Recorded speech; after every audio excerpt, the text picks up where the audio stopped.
Today on the DIY Birdwatching Workshop, we're introducing you to the rewarding hobby of watching birds. So sit back, relax, and enjoy.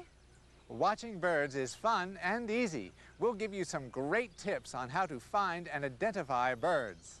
Then we'll show you some handy devices to bring those birds up close. We'll even take you on a virtual road trip to several birding locales. And then create a few of our own by building a robin nesting shelf that any robin would love to call home. So stay tuned. The DIY Birdwatching Workshop's Guide to Watching Birds is up next.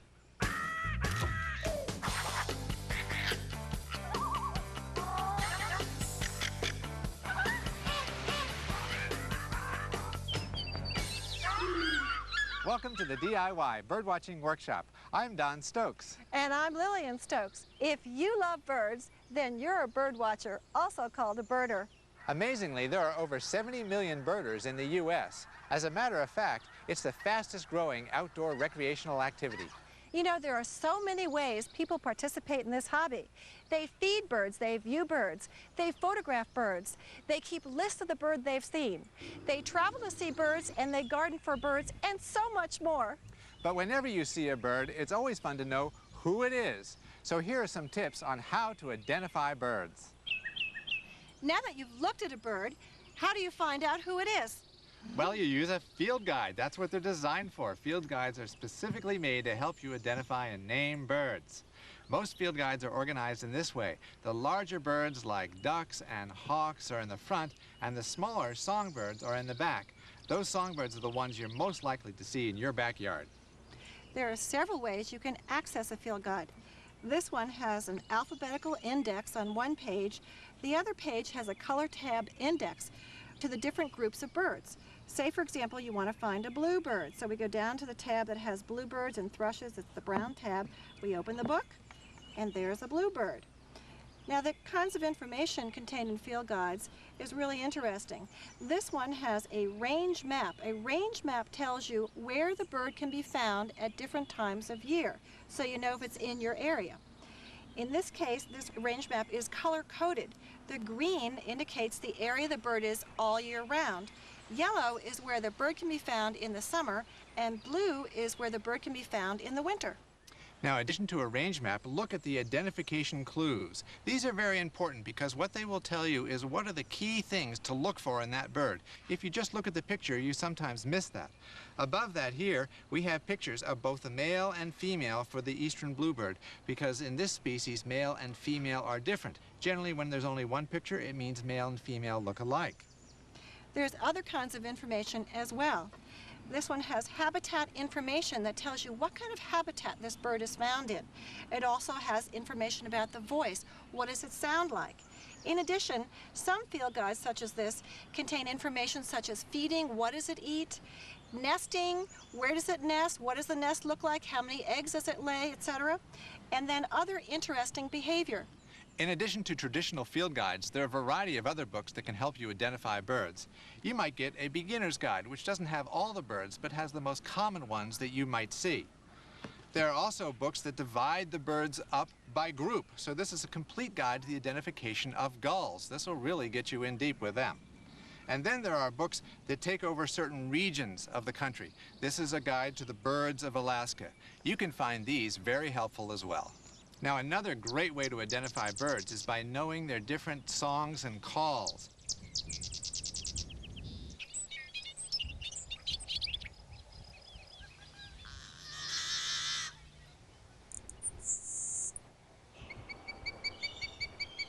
And the way you work on this is you actually can get CDs and tapes that play all the different songs and calls of birds.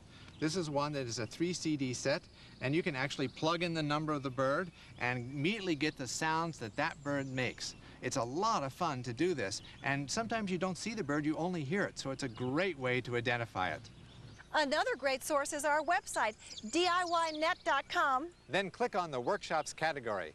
That's where you'll find all of our great birding tips, like how to tell birds apart. Once you start identifying them, you'll really get hooked. And you'll start seeing birds everywhere. Hey, look, isn't that a rose-breasted grosbeak? Don't go away. Tools that greatly enhance your bird-watching experience are ones that make birds easier to see. We'll explore 2 different accessories that are just perfect for the job. But first, here's our bird brain fact of the day. What common backyard bird sings all night during the spring and summer? We'll have the answer when the DIY birdwatching workshop returns. DIY's Radio Control Hobbies. Friday at 10:30 Eastern on DIY Network. Get in the zone. AutoZone. If your car's got a dirty air filter, it's robbing your horsepower and killing your gas mileage. Get to AutoZone and replace your air filter today. Get in the zone. AutoZone.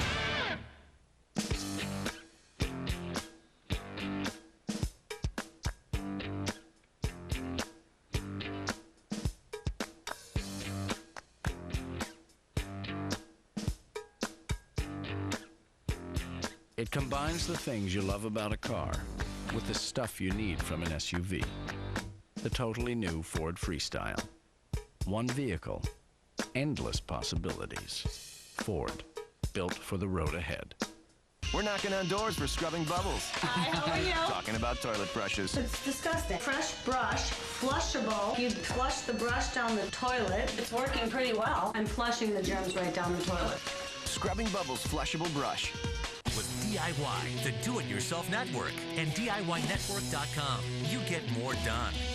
Watch a show, find a project. Look, Mommy, that's it. Log on, get the instructions. Look at this. I found it. Yeah, I love that. I'm printing it. Over 11,000 projects. Hey. When you want it done right, DIY, the Do-It-Yourself Network, and DIYNetwork.com.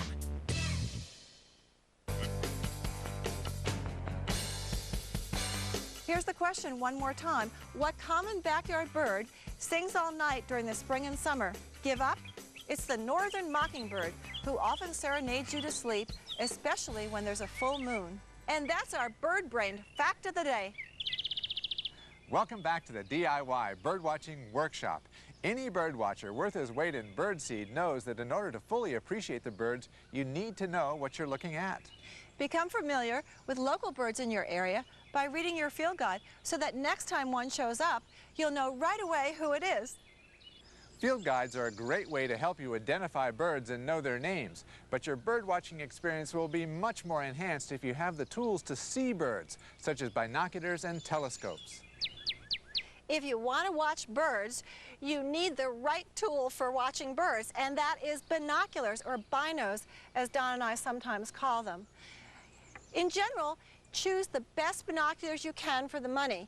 They range in price between about a couple $100 up to even $1,000. Now, when you buy binoculars, it's a little bit like buying shoes. Each person is an individual, and you have to get the right bino just for you. Binoculars range in size, in weight, in how they're balanced. So see if you can try some out, either by going to a store, or if you have friends that have binoculars, ask to try theirs to get a sense of what might work for you. Here are some tips of things to look for when you're buying binoculars. First of all, binoculars have numbers on them. What do those numbers mean? This number is 8 by 42. The first number, 8, is the amount of magnification. That means this binocular will make things look 8 times larger than if you weren't looking through a binocular. 42 is the number of millimeters of the diameter of the objective lens of the binocular. This is the objective lens. In general, the higher that second number, the more light the binoculars let in and the brighter the image will appear. Another important thing to know is if you wear eyeglasses, put the eye cups on the binocular down, like this. That way your eye will be closer to the binocular and you'll be able to see the birds better. And the most important last tip is, how do you use binoculars? What you do is you spot the bird with your eyes first and then raise the binocular up to your eye while keeping the bird in view. Now, binoculars are great, and if you really want to get into bird watching, you're also going to need a scope. That's right, scopes are more powerful. Scopes start at about 15 or 20 power and then can go even higher. You can get eyepieces that you attach to a scope like this one, where you start at 20 power and can zoom up past 30, 40, 50, and all the way to 60. Now, what circumstances are good for using a scope? Lily and I use scopes in several different places. We use them when they're on the shore because there's big, long views and we can see shorebirds and gulls. We also often use them on lakes when we want to look over and see distant ducks. Basically birds that are pretty still but far away. Most scopes have a focus knob like this on it, and that's really nice to use. You're going to need a sturdy tripod, one with a handle that allows you to move the scope and follow a bird around. Also, here's another trick. Some scopes have a straight eyepiece like this, so that when you look through, you really have to get right down at that height to look. This makes it a little difficult when you have people of different heights because you may actually have to keep adjusting the telescope height. This one here has an angled eyepiece, and it's quite easy to look through for any height person, just about. So you can often keep the scope at one height and have several people of different heights be able to look through it.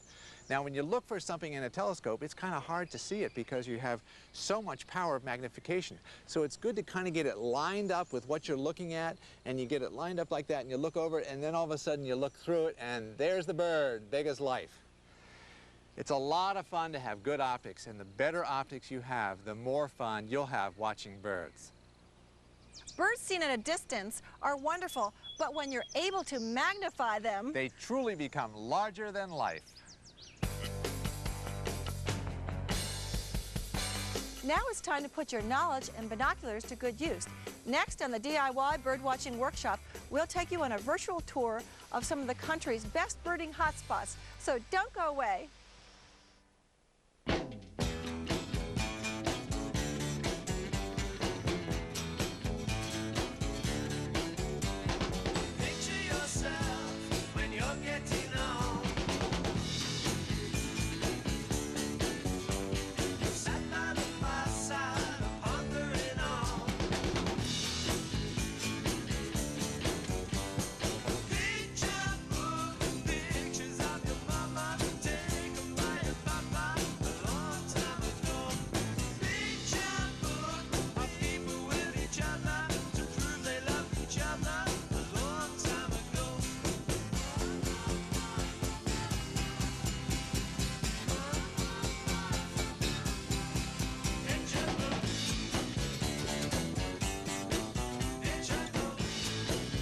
HP Digital Photography.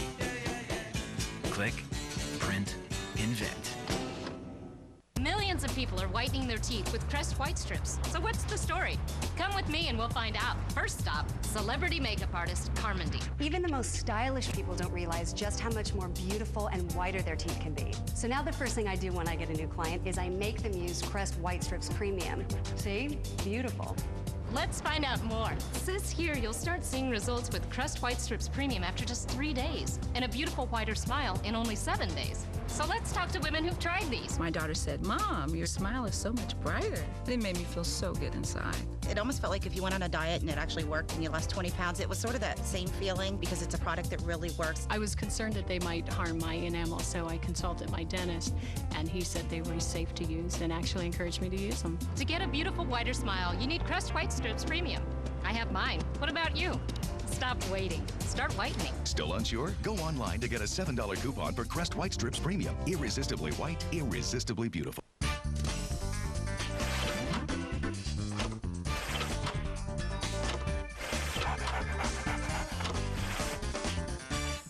What do you know about computers? My daughter definitely knows how to use a computer better than I do half the time, and she's 3.5. Hi, I'm John Scher, CEO and founder of Video Professor. You know, I've been hearing comments like that for over 14 years now. Listen to this. I did the Excel, and it was a lot of fun. I had a real good time. I learned a lot.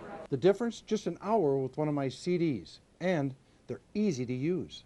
The CD plays like a video on your computer screen. Just follow the step-by-step instruction. If you call now, I'll send you one free.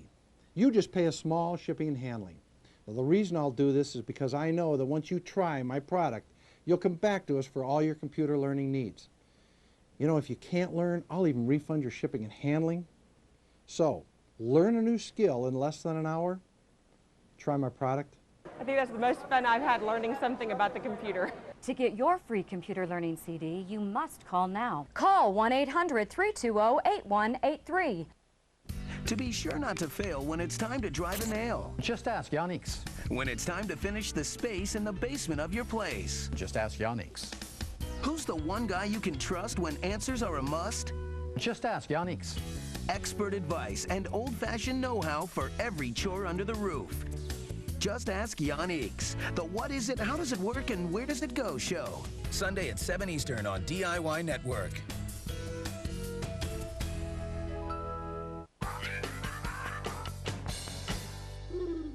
Welcome back to the DIY Birdwatching Workshop.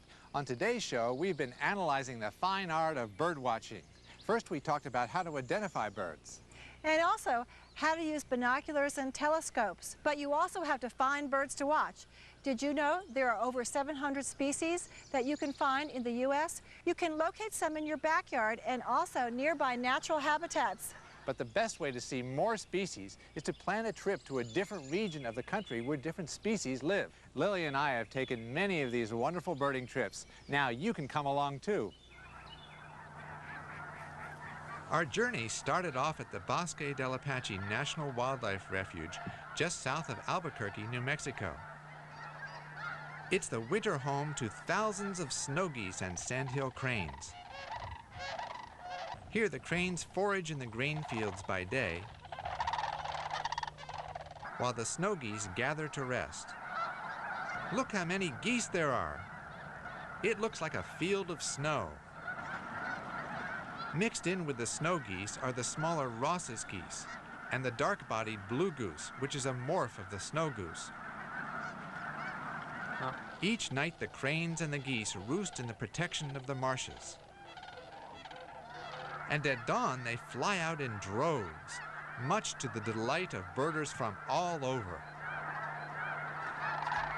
To see different birds, birders wing their way to different areas of the country, such as Tucson, Arizona, where you can see desert area birds. Here's a flicker.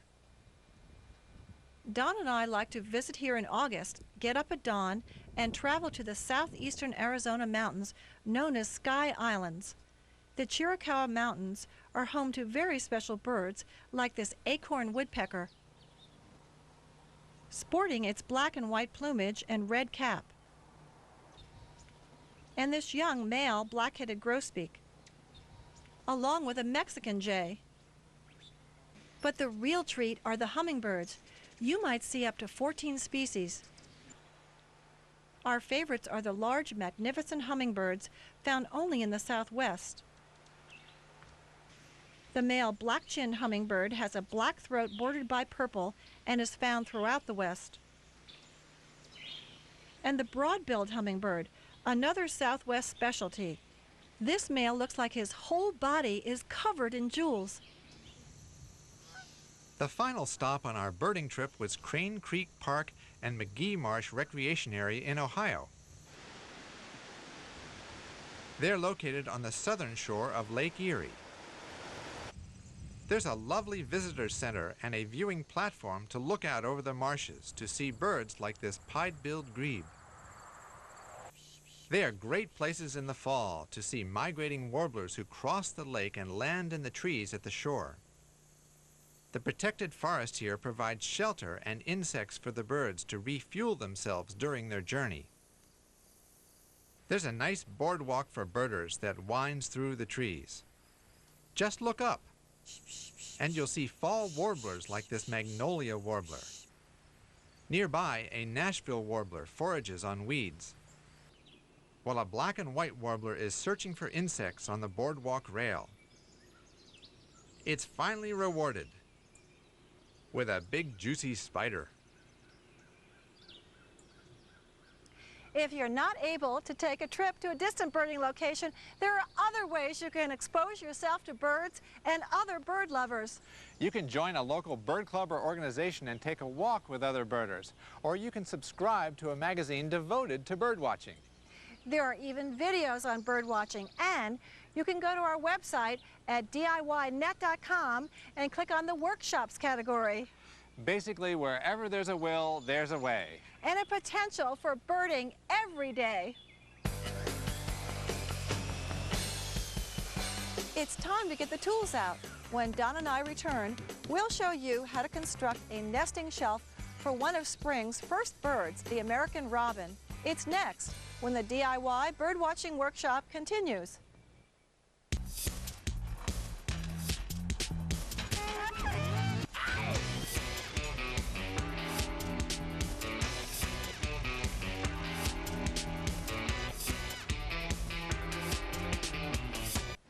Nice. Yeah. With XM satellite radio, you get over 100 channels to choose from. Wow. What would it be like if Avis didn't try harder? Excuse me. So, There's something wrong with our radio. We can only get one station. oh, this is a good song.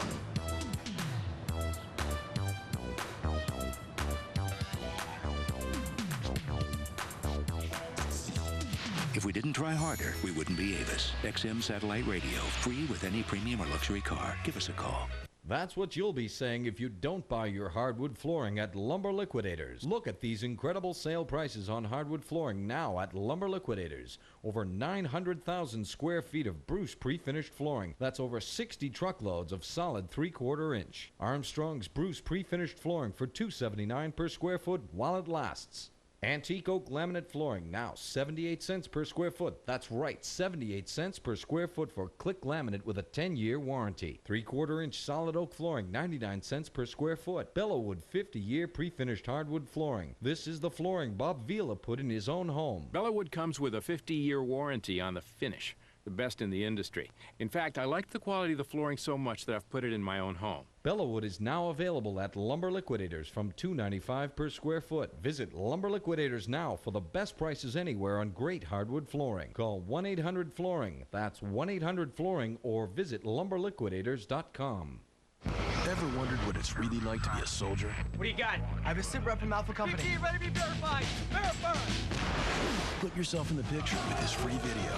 You'll see over 200 great jobs in the Army and over 180 in the Army Reserve. You'll also see what skills you learned, how you can earn money for college, even what soldiers do in their free time. Call 1-800-984-ARMY now and get this free t-shirt and your free video. Put yourself in the picture and see what it's really like to become an Army of One.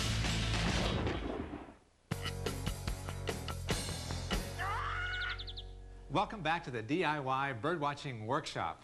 In our Guide to Watching Birds, we've outlined some of the most important birding tips. Use a field guide for identification and get some good binoculars for eye-popping views of those birds. But you also have to find them. You can travel to new places to discover new birds. Better yet, let the birds find you by creating a bird-friendly habitat right in your own backyard. Provide food, water, and nesting places, and the birds will come flocking. If you like robins, we have just the thing that will help them rear their babies. Robins often build their mud and grass nest on the ledges of buildings. By providing this nest shelf, you'll encourage robins to nest in your yard, giving you the opportunity to see all of their breeding activities. Here are the tools and materials you'll need to build a robin nesting shelf. You'll need a saw. We used a miter saw, but you can also use either a hand saw or a power saw. A 1x10 piece of untreated lumber 48 inches long, a hammer, 14 1.5-inch cement-coated nails, a compound level, a pencil, and safety glasses. We're going to have a back that's going to be 13 inches. Make a mark right there. And then we've got a floor to it that's going to be about 7 inches. Make a mark there. And then we have a top that's 8.5 inches. Then we have two sides that are both 8 inches. Like that, and another 8 inches right there. Now, I'm going to draw these lines across. Come like that.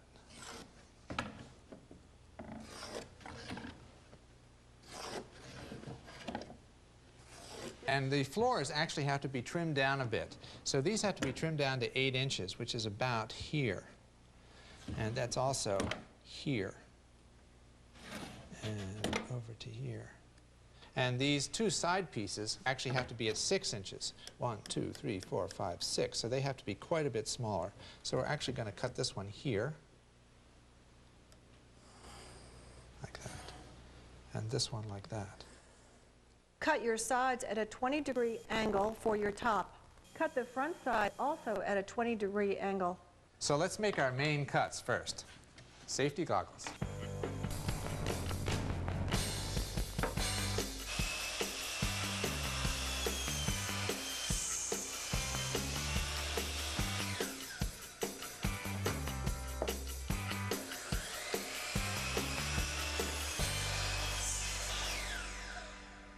Good. There are all the cuts. Now let's nail it together. Attach one of your side pieces to the bottom piece as shown. Perfect. That's good. Now attach the other side piece to your bottom and side. Good. We've got to nail it to the back like that. And here's a little trick. Because once we turn it over, it's hard to know exactly where to nail. So one thing you can do is say, okay, if we center it and we go like this with our finger and the pencil, we know it has to be in that far. And we'll make a little line like this, coming down like this. The same thing on the other side. Let's put some nails in, then just inside that line. Some lucky robin is going to get this shelf. Good. Attach this assembly to your back piece. Now, go like this.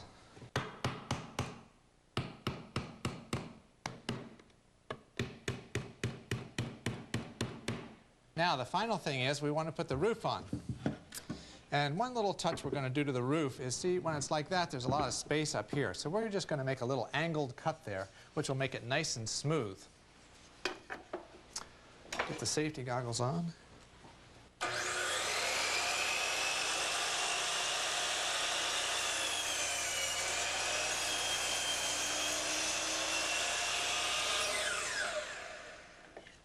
This would be a nice touch.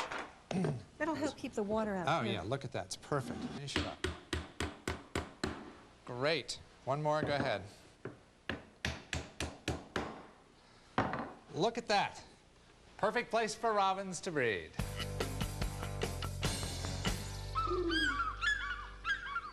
Remember, you can see how we made our robin nesting shelf along with all our tips on bird watching on our website, DIYnet.com. Then click on the Workshops category. I'm Don Stokes. And I'm Lillian Stokes. Till we meet again. Keep your eyes to the skies. And keep watching those birds. Bye.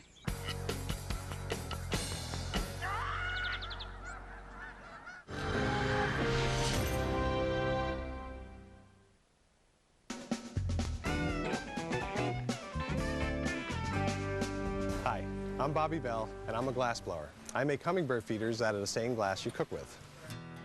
Hummingbirds are very attracted to the color red. 90% of the flowers that they feed from are red, so simply by association, they see red, they think of food. They forage very high. As they see red, they think food, and that's what drops them in, that's what attracts them. From corning glass, I get long tubes, and what I do is I take those tubes and I create different shapes with them. Everything starts out in clear glass from corning, and then we'll add either precious metals or metal oxides, create different colors. And that's how we get our shapes and our colors into the clear glass. Pyrex is a really tough glass to start with. So it gives added strength for being outdoors, but it also, it's a benefit to the hummingbird because it doesn't allow the bacteria to start. And bacteria is something that might become a problem when the solution, which is just sugar water, is left outside in hot weather. The kids and I were at a restaurant, we seen a hummingbird, and we seen them coming back and forth to one of the plastic pieces, and we were pretty motivated to get a hummingbird feeder, and we did. And within 2 days, we had a hummingbird at the house, and we were having a blast with it. And I made a couple of pieces up, and little by little, design started coming into my head, so the shapes have really evolved. The temperature for Pyrex is around 1100 degrees for it to start to move. That's the working point. Pyrex is a little bit different than the other glass. It doesn't get, you could get the other glass running like water. Pyrex gets to the consistency of like a moving honey, and you got to ask it gently and coax it into position. A hummingbird to survive has to feed every 10, 15, 20 minutes. So they're very close to their food source. They come in, they do very short meals, very, very small meals, but their metabolism is such that they need to constantly eat. I'm Bobby. I make hummingbird feeders, and I do it myself.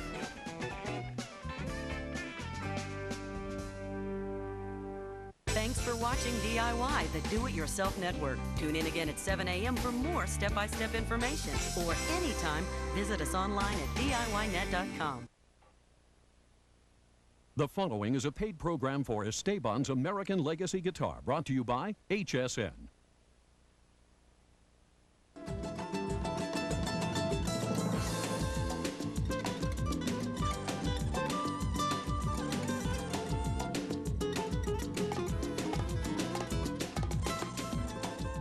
I love this guitar. I love the look of it. I love the feel of it. I love the sound of it. It's easy. I mean, I never thought I was going to be able to play the guitar ever. And with Esteban's instruction, I mean, it's a professional really in your living room, and that's what's just so great about it. Esteban plays some of the most beautiful music I've ever heard. I love his guitar. Esteban is a wonderful person, and he brought music into my life, and I never thought I could ever play guitar. And he's also showing my children how I play, and they want to play, and they want to pick it up now too. So. The fact that he came from the heart in producing a product that is just so magnificent is the best feature about any of it, that it really came from his soul. It's an absolutely beautiful guitar. I mean, just great to look at, and what's so cool about it is it's acoustic and it's electric. Not only that, you are being trained by